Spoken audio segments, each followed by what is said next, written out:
All right, we are live. What's going on, everybody? I am Charles Smith III, the host of the T-Shirt Millionaires live show. And each week, I try to bring y'all the best people from the space, people who have different experiences when it comes to T-shirts, swag. And tonight, I'm extremely excited for this interview. This guy, his name is Zee Ali. He is the founder of a company called Zee Swag.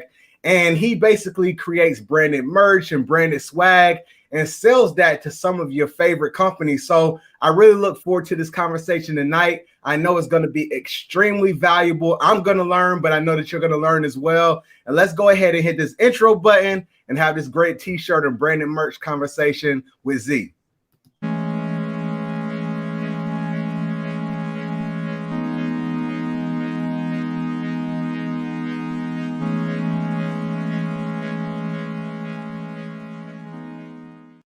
What's going on, everybody? I'm Charles Smith III, the host of the T-Shirt Millionaires live show. And tonight we have Zee Ali. He is the founder of a company called Zee Swag. So what I'm going to do, man, I'm going to step back. I'm going to be quiet. And what I want to do is pass it over to you, Zee. I appreciate you being here, bro. Go ahead and tell the people who you are and what you do.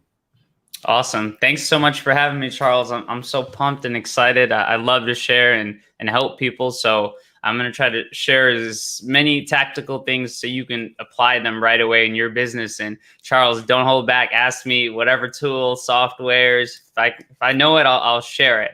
Appreciate it. My name is Zee Ali, Zee for short. And I started this company, Zee Swag, a little over 10 years ago. I bootstrapped the company with about $800. And it's been quite the roller coaster. Yeah. I've made probably every single mistake that you can think of and some. Right. And so I'm excited to just be here and share.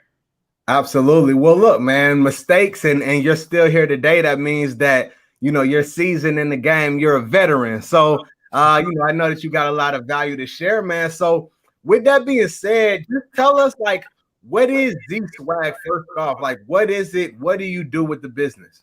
Sure. So we're a B2B company, so business to business. We specifically only sell to companies that are going to commit a minimum of $10,000 a year with us. If you want to spend less than that, maybe not a good fit for our business.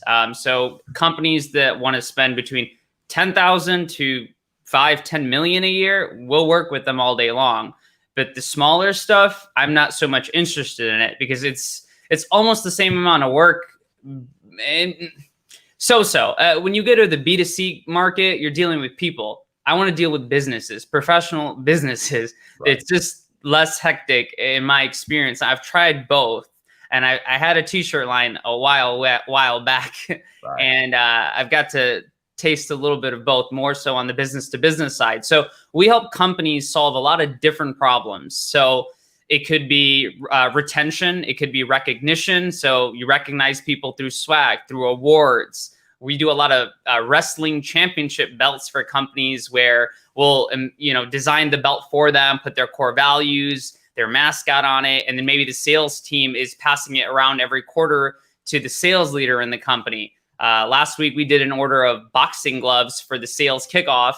And then the person who had the highest sales got a golden pair of gloves with her full name on it. So it's different for every company. So a lot of our business right now is onboarding for clients and employees. So each time an HR manager is onboarding a new employee, they'll log into our online portal and they'll hit send and they'll get a curated box of swag that has whatever they want in it. So it could be T-shirts, backpacks, journals, face masks, right, stickers, just all the items to really give you that identity so you can kind of steep into that culture, into that, the best analogy I give people is like swag is kind of that. I'm from Chicago and there's a lot of gangs in Chicago, but a part of like being in a gang or being in corporate is there's this recruiting aspect. You get recruited, then you have some initiation, right? That could be passing assessments, multiple interviews. So when you do get initiated, at some point, my understanding is I'm not in a gang. My understanding is they get tattoos. I know this from watching a lot of TV. And so you see these people with these gang tattoos, right? And so it's their logo. It's the gang logo. And it's not different in the corporate world, but we're printing it on a t-shirt. But the purpose is the same. And people don't always take it to heart. But when you're wearing that jersey, that t-shirt, you're representing a company and the values and what it stands for. Right. And so that's the power of the swag. And so we help HR managers kind of bridge that gap. And then from a marketing perspective, we help the marketers at these companies really we help them keep attention to their prospects and keep them top of mind. So we'll send out really crazy stuff to people, just to get their attention so we could nurture them and build that relationship and then eventually close them. And then we teach our clients to do the same. Right. One example I could share is we used to send out these bottles of hot sauce that had a private label on them. We'd brand them with our logo on them. And then we had a letter that would say, hey, Charles, I know this is strange. There's a bottle of hot sauce in this package, but what it symbolizes is that I'm here to help spice up your next marketing campaign. Let me add a little bit of heat to what you've got going on right now. And I just use a lot of play on words to get them to smile. Wow. I just want them to get some sort of emotion, and then you follow up with them. So if you fill enough people in your sales pipeline, you'll start to eventually close some. Right. And so these products, right, in this world, we're all so remote and distant. It helps connect people, and people love going to the mail. Right. Absolutely. Well, no, I think that's really cool, bro. And I worked 9 years in corporate, right? And one big thing I always remember is whenever I went to different companies, we would come in, they would have the water bottles, they would have the pencils, they would have, sometimes book bags, sometimes it's mugs, t-shirts, right? And so that was kind of like a pride thing. And in the last company that I worked for, man, they had swag for all types of different collars, shirts, and all type of stuff. So I get it. And it kind of builds that camaraderie and makes you feel proud to be at the company. So I understand exactly where you're coming from with it and the importance of it, in the corporate culture. So I want to go back to kind of what you talked about a little bit earlier. What led you to this kind of apparel t-shirt space as well? I know you talked about before you did B2C and you had your t-shirt brand line. How long ago was that, and what led you to that area?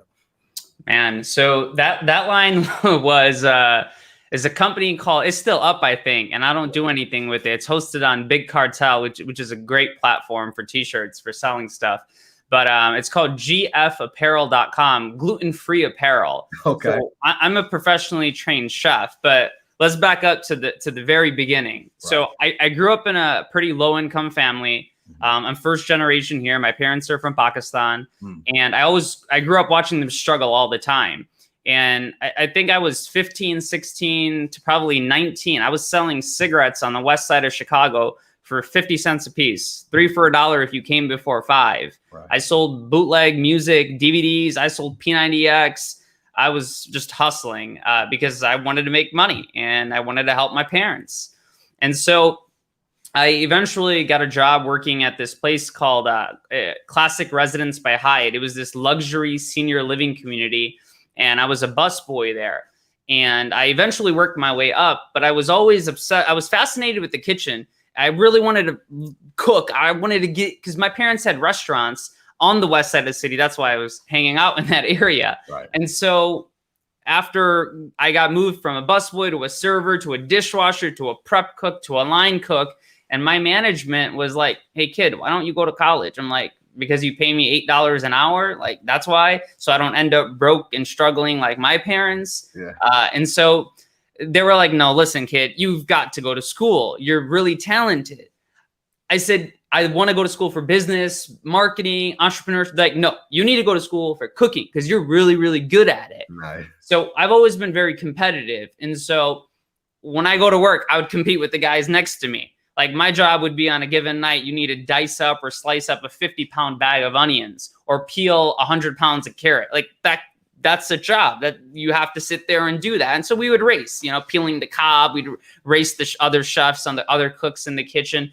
And so I had learned a lot. I competed, in competitions, and I would usually place first, second, or third almost every time. And so I agreed to go into culinary school on the stipulation that it would be 100% free. I didn't want to go in debt.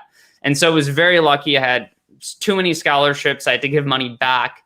And while I was in my first year of school, I started a chef uniform company. So a friend of mine, a classmate, he knew I was selling candy and juices. I was selling juices out of my trunk at that time, actually.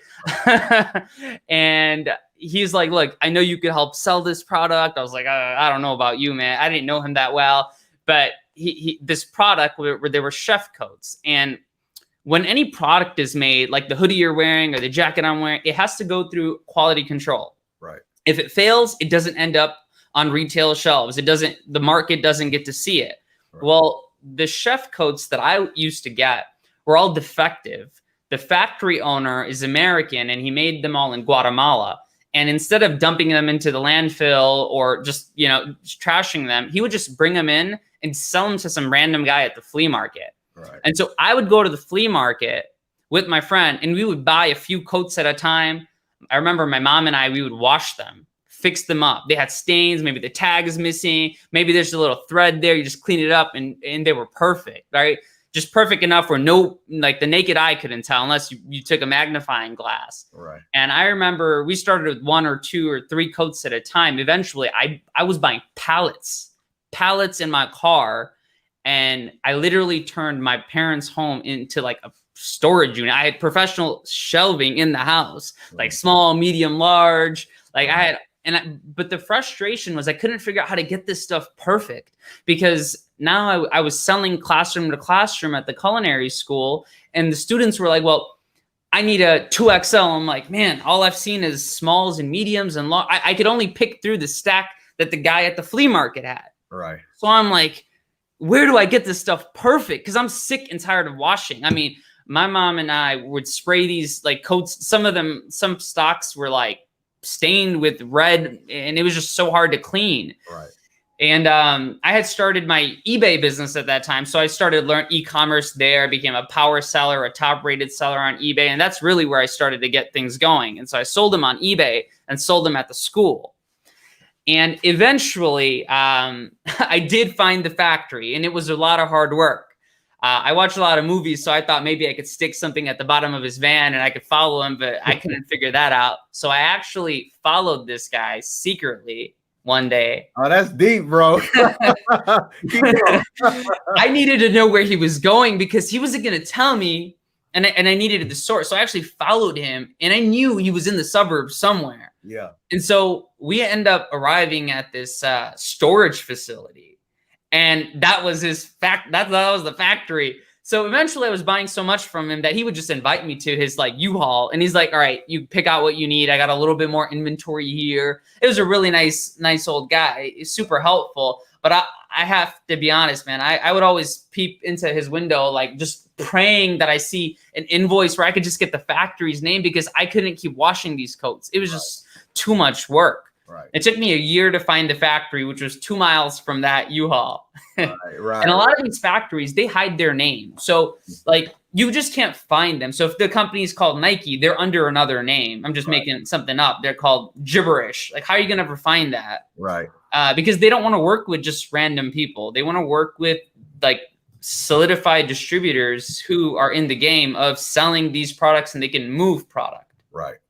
Right. So eventually I got access to the factory and now I could offer chef pants, aprons, hats, towels. I had all these, and I started to figure out how to open up accounts with suppliers, and I started selling chef knives and pastry sets. And I mean, I was just a kid in a candy store. I figured out the magic of opening up accounts with these suppliers. Right. And anything somebody asked, I just said yes, and then I'd go figure it out after. And so that's kind of how I got started in it. And I said yes to everything. Right. So, I mean, that's cool, bro. You know what I'm saying? Just to see how you trickled into the industry and how you were so inquisitive to try to figure it out. Right. And you were looking for the plug and you found them. Right. And then you start getting all those suppliers, opening accounts, but you were selling B2C at that time, right? Yeah, just one person at a time. I mean, I didn't even know what B2C. I didn't know what the words terms meant. I didn't understand what an EIN number was. Right. I remember my first account I got,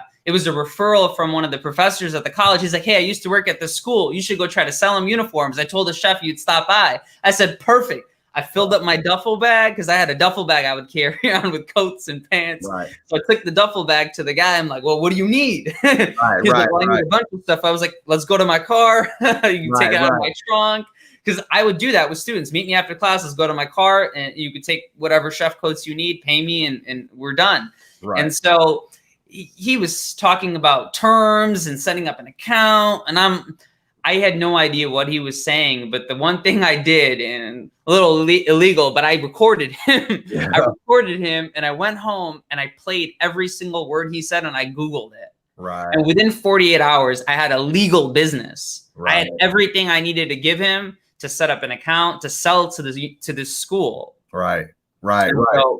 So with that being said, bro, so you were selling kind of individually out the trunk, bringing stuff around. When did it click to you to be like, this thing is cool. I kind of got some traction. People are buying my stuff, but I don't want to really sell to people. I want to switch over and sell to companies. How did that transition happen for you? Man, that was tough. I don't like saying no, but in the no, you'll find a lot more opportunities, right? One of my favorite books is called The One Thing. And it's like, what's the one thing that you can do that'll just move the needle and kind of answer everything else? And that's the toughest part for entrepreneurs. I've had I've been distracted for sure. Like most entrepreneurs, I got this idea or this idea. I want this new design. Let's test this. Oh, let's launch this new brand. So I guess for me, I did it for such a while. I realized that the university, the school, they wanted to buy like 200 jackets at a time. I was like, whoa, I just went from 2 jackets, 3 jackets, 5 jackets a day. This guy's placing a couple hundred t-shirts at a time. Right. So it was just like, all right, well, I got to try to find more people like this school. So I would just ask them, hey, can I, and honestly, I think all my business, like the bulk of my business grew straight from networking, in-person networking. I would sneak into these bars and clubs, and there were networking events. I didn't drink. I would just go in there to shake hands, exchange business cards, and just talk to people. And so I eventually ran into another client, which happened to be this company called the Escoffier School of Culinary Arts.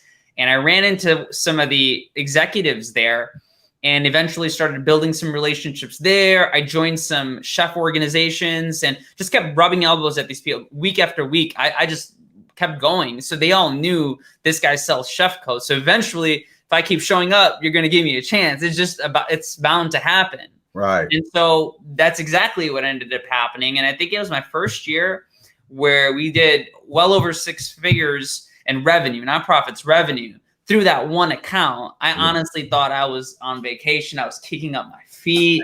I was like, I'm a ball. I'm living with my parents. I thought it was amazing until I lost that account. Yeah. And so, but you try, you learn, and you keep iterating. Tell me about losing the account, right? Because you found something that works, right? And you're networking, and it seems like, when you first started out, you were kind of niched down in that chef space, cooking space, right? But what about it kind of made the account go away? How did that happen? Yeah. So what ended up happening, these guys were placing so many orders, to be honest with you. Yeah. And I'm not the most organized person. My team will tell you. Okay. Don't let Z mess with the details. He's going to mess everything up. Yeah. And so the orders were coming in way too frequently. Like it caught me off guard. I never even imagined in my life that somebody would be spending this type of money on like uniforms. To be honest, when I was first starting to do my marketing, I'm like, who do I want to sell to?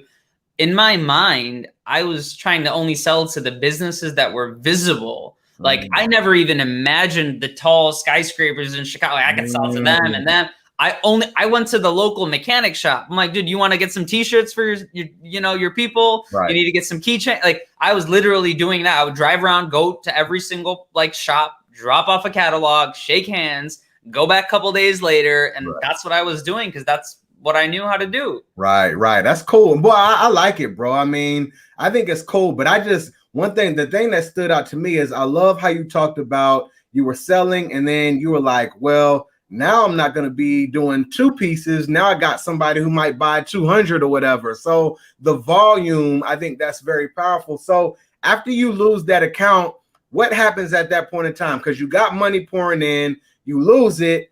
what happens next? How do you go about finding your next company? Sure. So I was devastated when I lost them. And I think a lot of it, some of it was me not being organized. Some of it was I just didn't have operational stuff in order. I mean, my invoices were all over the place. I'm like, man, they had 3-4 locations. I mean, they still do. They're awesome company. I still work with them here and there sometimes. I did end up eventually recovering that account.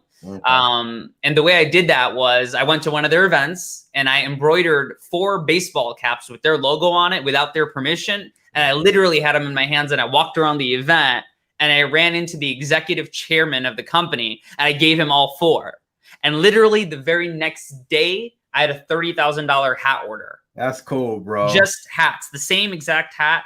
And then they bought them for all their campuses from me. And I started to recoup some of their business. But you're always going to have some sort of turnover. New people come in, new management. It's about to have, you're going to lose 2 to 5% of your business annually. So you got to just keep filling the pipeline. I mean, I did, to answer your question, I just went back to what I did before. I would just keep going to more events and more events and more events. And I knew that if I just rubbed my shoulders with the right people, that they would give me a shot. Right. No, I think that's cool, bro. But I think it's dope too, just kind of how you had a sample of a few hats, you gave it to the right person, and just like that, you can get like a 30K order. I think that's amazing. And for everybody watching, right, I think the big value behind this conversation is a lot of us, we do B2C, like Z talked about. We sell to consumers. It's one-off. It's about getting a lot of customers, but he's finding these companies that are able to have these big purchase orders, right? And they're able to buy a lot. And I think that's really a game changer. And there's opportunity for you to kind of hop in this as well. So I think that's amazing, bro. So with that being said, did you ever feel like, you got to a point to where, because I know it seemed like you niched down for, the cooking and the culinary. Did you ever find like a niche, a type of business that you would sell to, or it didn't matter? You just went to anybody? At that time, I didn't care. Whoever had money, I was going to help them out. Like that was my mentality. Right. Now being in the business for 10 years, we've got a 4-page document that's our ideal customer avatar. This thing is long. Yeah. And so we primarily target HR managers, we target marketers, we target people in events, maybe some office admin type people.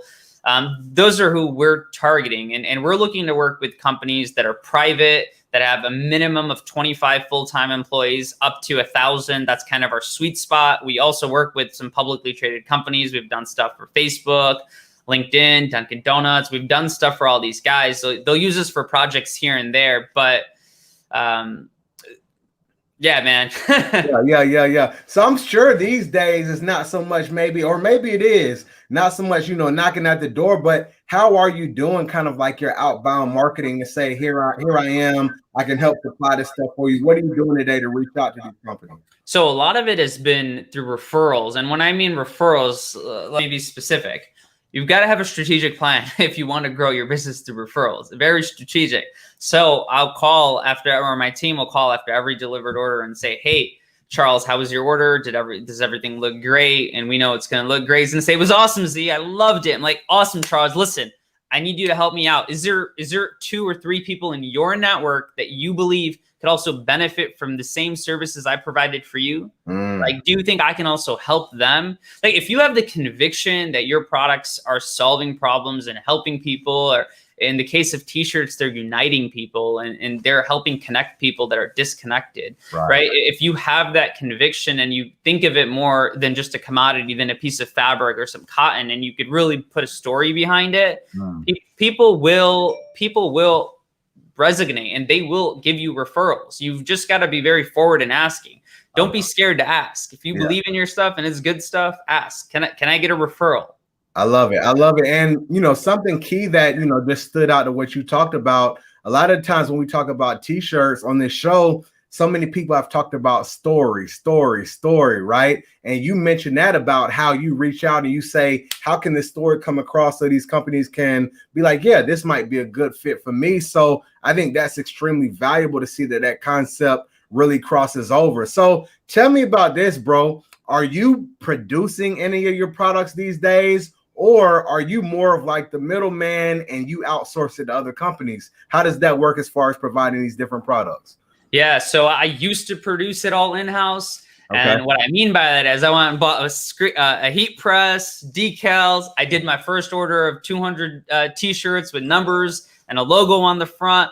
And I was in a full sweat. I never realized how hot that thing was. Yeah. And I was nervous about how much the bill would have been in my parents' house. And after that first order, I never used that heat press ever again. I got rid of it and sold it fast. I realized there is no way that I want to be there pressing T-shirts, counting to 5. And I had screwed up a bunch of them too, to be honest. Right. Because it wasn't one of the nicer ones where it clicks open at the 3-second mark at the perfect temperature. So now I outsource it to vetted companies that are really, really good at it. So like I was mentioning earlier, that uniform company that I used to work with, they don't care to go sell to my customers. They just want to work with a bunch of people who are really good at selling their products. Right. And they don't want to double dip. Now, some companies will do that, and that's just kind of a part of being in business. But to beat that, you got to build a brand. So the only way to decommoditize yourself is by building a brand, period. Because right, everybody can knock off the Apple AirPods and everybody can knock off a design. But if you build a brand and a story and your messaging, your voice, the copy, all of that stuff, you can't copy that. I love that. Listen, y'all need to pay attention. Everybody watching, right? The same stuff that we talk about, the same things that so many t-shirt brand owners have come across. I'm just seeing the connections all day about what Zee is talking about when he says he's building this brand and he's selling to companies, building a brand, something that people can't knock off. The story, the copy, right? All of that still applies. And so I just love you sharing that, bro. And it makes so much sense. Now, tell me this about how many different suppliers are you working with at this current moment, right? And then are they in the US? Are they international? Talk to us about that. Yeah, so it's spread out all over the country. So depending on where our clients are, so we serve the entire US market. We've got several clients in Canada, but we procure products from the US and from Asia. And it could be in different parts of the world, depending on what the project requires. So right now we're working on some very big movies, swag for some huge movies. And these are massive proposals that we're bidding on. I don't have them. They're not guaranteed. You go through a process, but there's no way I could produce it in the US and be competitive. Right. It's just impossible. So we've got resources and partners that we've built, our relationships over the years. And these studios know, like, they're billion-dollar companies. They can't go just walk over to China or call 1-800-China and order 10,000 T-shirts. It doesn't work out that way. They'll screw up their order. That's why they need people like me to make sure it doesn't get screwed up. It gets cleared through customs, delivered to their front door with a bow on it, and they're happy with it. So it's quite a process. So it's all throughout the US. So the way the process works, it's pretty straightforward. There are a ton of companies, investors who will buy a lot of products over in Asia. They'll develop them, they'll design and develop them, and then they'll import them into the US. They'll be sitting on shelves, just like the blanks that you guys get from like Sanmar and all these vendors. They're just sitting on shelves. Yeah. And they're waiting on companies like mine to place an order and say, I want to order 500 of those water bottles or phone cases or whatever it might be. And then they'll use like pad print machines. There's so much equipment. They'll use the right machine to get that job done within a week or 2 weeks, and then they'll just ship it to my customer. That's the way that works. What I do for my customers, a lot of our business is we warehouse these products, like tens and thousands of products we warehouse. We curate branded kits, like custom boxes. They're fully designed. We put them in the packages. We put notes in there, and then we ship them out as they need it. So that's one of the case uses. The other times it's just like we'll mail them stuff in bulk and they could take it to their events and conferences. Right now we're just shipping it to people's homes for their virtual conferences. Got it. Sounds good. So is that because due to just COVID and everything, people are virtual? They've got budgets that they can't spend on in-person trade shows and conferences, and they still want to delight these people. And they also want to drive registrations because there's so many webinars and stuff online. How do you really like hook that person? Well, you can tease them with the swag box. The first 100 people who register are going to get this surprise box. Right. You better believe that people register quick because they want to get the free swag box, and it might be a mystery box. They might not know what it is, and the value might be $1,000. Right. So we've done branded Apple AirPods with company logos on them that we just give out. Nice. No, that's pretty cool, bro. I love it. I love it. So tell me this, bro, for somebody who is listening to you right now, and I'm sitting here and I'm just like, this is a dope business model. But for somebody who's like, this is interesting, how can somebody start doing what you do, right? Like, what would be the first step that you would say, okay, you should start here? If you want to sell branded merch to companies, what should they do? I think the first thing you have to ask yourself is like, who do I want to serve? Like, who do you want to work with? Do you want to work with chefs, hospitals? Like, who do you want to serve? Who is your tribe? Who are your people, right? And what's the problem you want to help solve for those people? Like, that's the first thing. And then try to identify like exactly the pains and then the cures. So the pains for like an office administrator that I would work with, one of their pains is they're running out of ideas to kind of bond and boost morale. Like, they're telling me, Z, I need some more ideas. What can I do? So then I'm like, wait a minute. Have you considered doing a virtual happy hour where we send you some cool bartending kits and we get you a bartender to show up on a call and you guys, right? That's an experience. So you can do something that's immersive. That's not traditional like swag, right? But it's solving a problem. So I think the first step is really, really defining who you want to work with, right? Do they have the money? How old are they? Are they male or female? My avatar, her name is Amy. She's about 35 years old. Right? She spends at least $25,000 a year with me, right? I know where she hangs out, right? I know what types of articles and magazines she's reading. I've really figured out everything about this Amy person so that it's like when I forgot what the technical term is, but I remember I was in the market for a Tesla a while ago, and everywhere I would look, I would see a Tesla, right? And it's the same thing. Everywhere I look, I try to spot that Amy. And if I see Amy, I know she's my dream customer. Right. And I can go sell to her. If you're interested in just getting into the space of, hey, I want to sell products, you need to find your angle. What's your niche in it? Who are you going to serve? Look into a resource called ASI. It's the Advertising Specialty Institute. You can sign up for them. They can give you an access to a database of suppliers and products. But at the end of the day, remember, you need to do your own homework. You need to screen these vendors, like really screen them. And what I mean by that is not, hey, how many years have you been in business? But like, hey, let me see your stuff. Send me samples. Listen to their customer service. Are they prompt? Do they follow up? Are they doing your orders right? That's a big problem in our industry. People screw up orders all the time, all the time.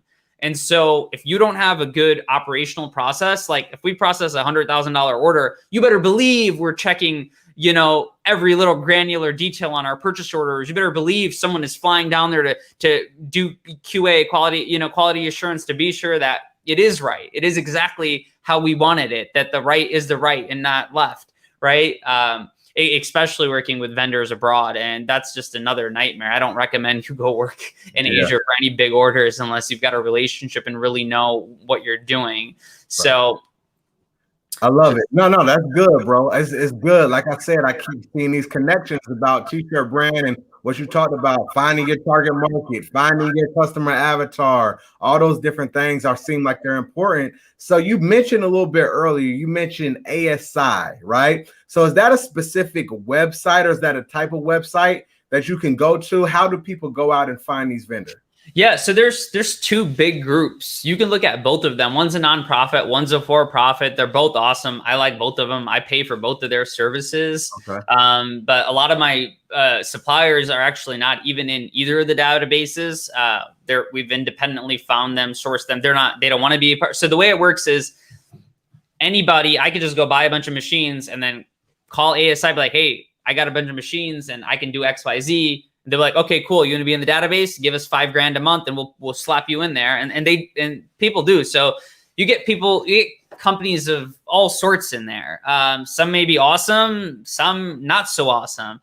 I've had many that have screwed up a ton of my orders. Wow. Like tons of my orders. And so like you need to find out like what do you do when something goes wrong? Like you need to ask them these tough questions. Like interview them. Like go like. Hey, call an hour later, get another rep, like interview her, like extract as much as knowledge as you can, right? So that you understand what you're doing before you or place small orders until you feel comfortable. I mean, they have a rating system in there too. There's a ton of really good suppliers as well. And basically you register, you set up an account. These databases, you just pay a monthly subscription for them and they give you access to a database. It's not a secret.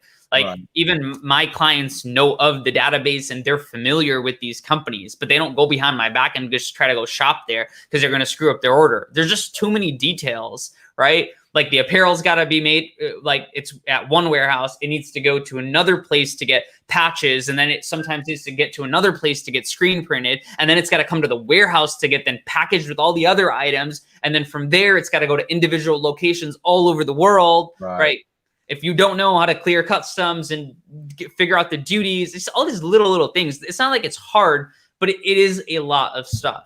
A lot of details. It seems a lot of logistics to pull it off and make it happen. So Z, for like the companies, because I guess, you know, certain parts of the country right now is closed down, right? So it's not so many events and things that you can network. So how would someone, you know, if they wanted to start, how would they go out and just, you know, is cold calling a thing? Do people email? I know you talked about relationships and referrals, but how can you go out and get your name out there, right, if you're just brand new? Yeah, so I would definitely look at that avatar person and constantly be asking for it. Like, hey, do you have anybody in your network that is trying to solve this problem or struggles with t-shirts? Do you know somebody who's in the market for, like, just always be asking. But yeah, you can do cold calling. It works. It definitely works. So I've gotten some big clients from cold calling. I don't do it as much. I need to. But yeah, cold calling works. Cold emailing works. Listen, everything works, right? The grass is not greener on the other side. The grass is greener where you water it. Okay. I love it, bro. I love it. I love it. So like it all works. Google ads work. Facebook works. Instagram works. Pinterest ads work. They all work. SEO works too. Right. Pick a lane and try to drive, like, see how far you can get with it. Measure, look at the data, look at the results, move fast, fail quickly, and just try the next thing. I love it. I love it. I love it. I love it. And so everybody watching, you know, it's something that you want to do. Attack it from different angles. Like Z said, everything works, right? Figure it out. Try it long enough. You might get some traction. And if you do, there's probably more gold that you can dig out there. If you run into a brick wall, maybe switch to another, you know, method of being able to reach out. So I think that's valuable, bro. So what part of this do you love the most, Z? Like, you've been in this business for how long now? A little over 10 years. 10 years. So you've done it all. You've seen it all. What part of this, you know, really drives you and keeps you going and doing this? Man, I just love, like, I just love the game. I want to, like, I have a revenue goal. I want to cross 8 figures in my business. That's my goal. But that's it. It's so much fun figuring out how to build a company from nothing. I mean, I started this thing with $800. I had 5 credit cards, and the credit limits I had on there were $200 to $500. Like that chef uniform company that I shared earlier, I paid them with 4 credit cards on my first order, and they thought I was ridiculous. And I was like, this is what I've got. And so eventually they did end up setting me up on terms. Terms is basically you can pay us in 15 days and we will trust you with our money. We know you're good for it. And so I was literally at that, at the uniform shop, the warehouse, literally 3 times a week, every week. I got to know the owner. He's like, who's this little kid running around the warehouse all the time, picking up boxes? Like, I wanted to save money on shipping. I didn't want to ship the boxes. So I was like, I'll drive and pick it up and take it myself. So, no, I love it, bro. I think that's solid. And, you know, with that being said, you know, I love just the fact of, you know, where you started and how you've built and, you know, where you want to take it. Like, you know, the next levels for you. Talk about going up to 8 figures. That's big. Tell me, you started off, I'm guessing, you know, with yourself, but over time, have you built a team? Tell us what, you know, Z Swag looks like from a personnel standpoint these days. Sure. So we're hiring right now. Okay. All right. So everybody, if you are looking for some type of position, Z has something that is available at the moment. Yeah. So I'm looking to fill a few roles, definitely account managers to help kind of manage some of these bigger accounts that have a lot of requests and needs to really help stay on top of them. We're looking for somebody to help with orders in production. So there's a lot of work in orders, there's a lot of details, and someone to really stay on top of it. So our team's about 10. We're still hiring and growing and going through a lot of growing pains as well. Right. As we're building tech, we've got a tech team in Russia.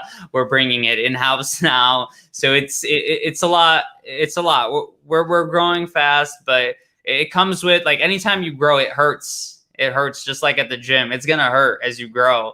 Right. And it's up to you how much you want to grow. There's nothing wrong with building a business that's, paying you well and you're happy with it and you've got that happy lifestyle. I used to remember when I worked at the Hyatt, one of the chefs there, he was so talented. And I would always ask him, like, why aren't you the senior chef here? He's like, Z, they offer me that job literally every week. I'm like, well, why don't you take it? You would make so much more money. He's like, I'm good. He's like, I want to do what I'm doing and I'm good. I want to clock out at 9 o'clock at night and go home to my wife and my kids. I do not want to stay here on weekends and work. That's not for me. Right. And it was really interesting. I was like, man, everybody doesn't want, all of it. Like the big flash, the big business, right? It's about the lifestyle that kind of, fits for every single person, right? So no, I totally get that. I recognize it. And, it's kind of like a line that I hear a lot of times, like, you got to have Chiefs and you got to have Indians, you know what I'm saying? Like, that's just the nature of it, right? So I love that. Somebody asked, where can they apply, Z? Where can they apply and where can they check that out? Sure. They could just email me their resume if they want and say why they want to work here. Z@zeeswag.com. Just awesome. So there you go. If anybody's interested in that, check out Z@zeeswag.com. And, it might be a good fit. You got to talk to Z to see what's going on. So with that being said, bro, like, what is your mission these days, to the world, right? I know you just talked about before, you love sharing, right? And I know you reached out to me. We connected probably about I don't know. It was around the time I was doing like orders for Father's Day. I had a whole bunch of sales coming through.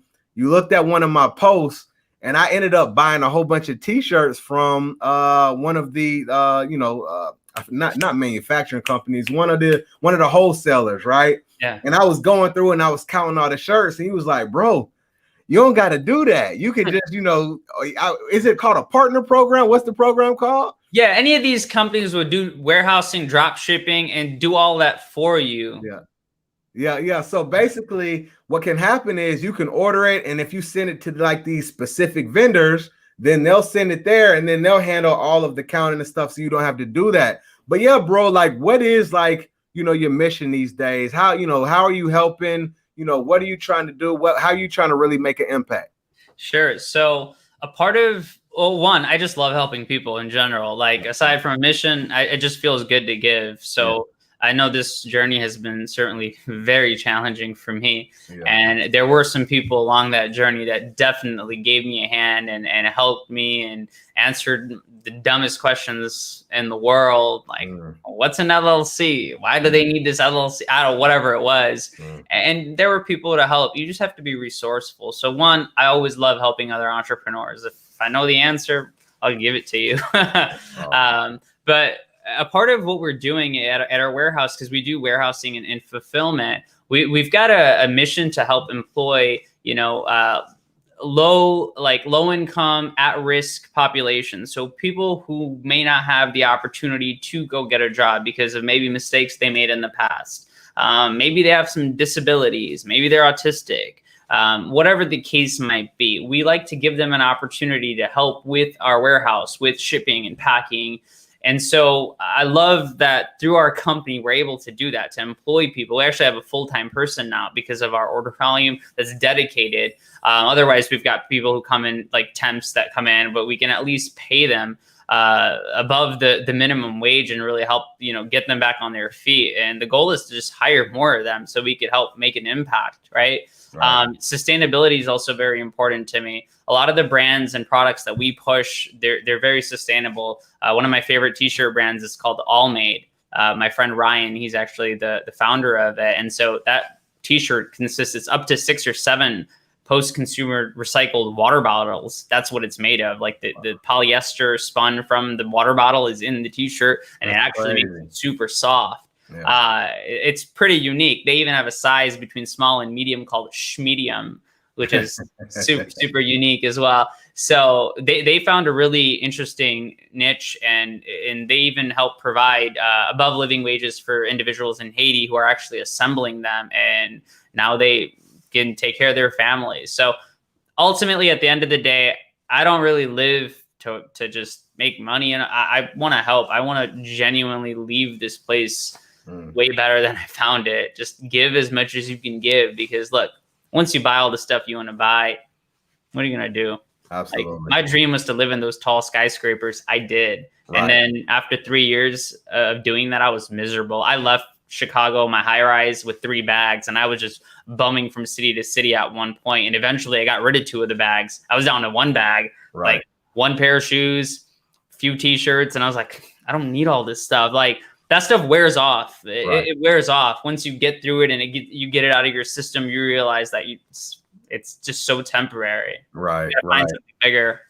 Right. Well, kudos to you, bro. Salute. I think that those are, your principles, right? They show, what you really value. And, you've gotten to a certain height to where it's like you had a vision. Oh, I got here, but you realized that just wasn't it. Right. And, you're making an impact on what you do. So, kudos to you, bro. And it sounds like you have the ability to be remote. Is that correct? With what you do you have the ability? Is it work from anywhere? Can you get it done from multiple places, or do you have to be solitary sometimes? Yeah, so we closed our office down right now. So it's closed. So the team is fully remote. We've got the warehouse, so people work at the warehouse, but our office team is completely virtual. We've got team members in Chicago, Kentucky, Florida, cool. And then we've got a team abroad in the Philippines and Russia and Pakistan, cool. In New Zealand. Cool. Yeah, a bit everywhere. Cool. Sounds good, bro. That's awesome. So, a couple more questions for you, man. Who was the client that you ended up landing and you were like, I'm so happy that I got this client? Was there any client that was just like, this is dope that I ended up, being able to work with them? I was probably most excited about, it might have been Chick-Fil-A or LinkedIn. I was just so excited to work with both of them because I knew, as a tiny company, I'm like, oh, Chick-Fil-A. Now I can start telling everybody we did stuff for Chick-Fil-A. We actually, we did all the downtown Chicago locations. We did their polo shirts. We did their vests, all that stuff. But sometimes you just need that one order so you could then use their logo and tell everybody we did an order, we got an invoice, they paid for it, they're a client, right? And you could wave that flag, right? Because that gives you that credibility. So Chick-fil-A, LinkedIn was a big, I love LinkedIn. So we did some really cool picnic blankets for them, and it said picnic and then in, like their logo. So picnicked in. I love it. That's really dope, bro. Did you come up with the picnicked in thing, or is that something their team came up with it? Okay, I like it. Cool. So, last one. As you think about it, you've went through your journey. As you look back, is there anything that you would do different, or would you do the same things all over again? Man, with the knowledge I have now, if I could, I would for sure do things differently. I mean, the one big mistake I think all entrepreneurs make and will continue to make is just being so distracted. Find your superpower, double down on it. Don't do too many things. I started a software company 4 years ago. I started the t-shirt line, the gfapparel.com t-shirt line, because I was in food service I was working as a chef for this a gluten-free company. I was like, man, these people will love the Superman design if I put the G and the F, and I did well. I don't even know, it probably wasn't as legal, and I would be taking like inspiration from Absolute Vodka and put absolutely gluten-free, and it would come up with like funny t-shirt, but like I was so distracted. I was cooking, I was in school. I had just so many things. You just have to kind of, I don't want to say put all your marbles in one basket, but really focus on the one thing that's going to move the needle the most. Right. That will make everything else irrelevant. Like, read the book, The One Thing. I think we have an attention problem. Yeah, absolutely. No, well, I think that's golden advice, bro. And I can tell you from my personal experience, probably over the last year and a half, I've been in that mode to where there's so many different opportunities that are there. But I have found that I've had to say no more than I say yes. I'm at that place because of all that distraction. And I think you kind of mentioned it before. Sometimes you don't want to say no to things, but it allows you to focus and really build upon and really have more impact right in the area that you are focusing on. So I totally get it. And for everybody watching, I think that's some solid advice that Z just gave. So look, bro, I truly appreciate this, man. This was so enlightening. You got me feeling like I want to go ahead and start some type of company B2B and find like create some type of swag company. It's funny when I have these interviews, it's like all these light bulbs just go off in my head. And I'm like, I want to do that, but I need to focus too, Z. So you got to focus, man. I want to get into the place. I can't be all over. I'm focused on building this media company. So with that being said, bro, this was valuable, man. I thank you so much for your time. Congratulations on all your success. Salute to you for the impact that you're trying to make along with the success. And for anybody who is interested in learning more about you and just following you, where can they find you? They could find me on Instagram or LinkedIn, just Zee Ali. Clubhouse is your thing, Zee Ali. I have that notifications turned off on there too, man, because it's distracting. Yeah, bro. But Instagram is a good place. You can find me on there.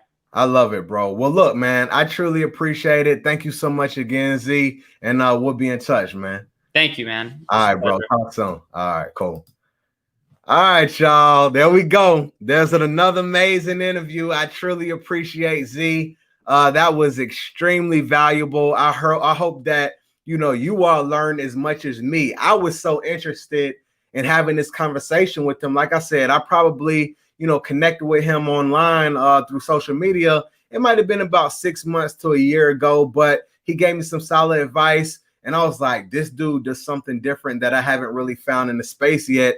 And today you can just see how you don't have to really utilize that B2C model. That is one thing that most of us do. It's a great business model, but there's a big opportunity where companies, they're not really hurting for money. They have big budgets. If you can figure out what that customer avatar, like Z said, who is that target market? What type of solution can you create to say, hey, I'm not just selling you some shirts, but I'm helping you solve something that will boost morale, that'll make onboarding better, right? For virtual events, all these different creative ways, right? You can really create a business and serve these companies. And so for anybody interested in doing something like this, I think that this is a solid start. I think that you got some great information and start figuring out how maybe you could take these things, put them into play and utilize them to start improving your life, but also serving the market as well. Before we sign off, I want to give a quick thanks to Q the Kid. He ended up leaving a super chat. He said, thanks, Charles. Great interviews this week. Keep it up.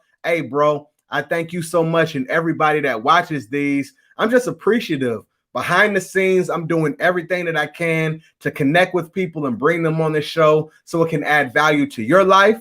And I'm going to keep doing it. I got some great interviews lined up this week and the upcoming week. So stay tuned in. But this is all for, the value that I'm trying to provide to help you all further along your journey. All right. So I truly appreciate that. So with that being said, y'all, I truly appreciate it. Thank you so much. Keep grinding, keep hustling, keep believing in yourself. One thing that I really want you to really grasp is think about all the stories where these people started, right? Everybody that we bring on, where did they start? They all have these humble beginnings, but they stayed with the process. They stuck with it. They went over roadblocks. They maneuvered, they adjusted, and now they are where they are right now, and they're thriving and they're soaring. So keep believing in yourself. Understand that you have a purpose. Understand that you have greatness destined for you as well, and you can make it happen. So with that being said, what I always end it with, if you can see it in your mind's eye, one day you're going to be able to see it with your real eyes.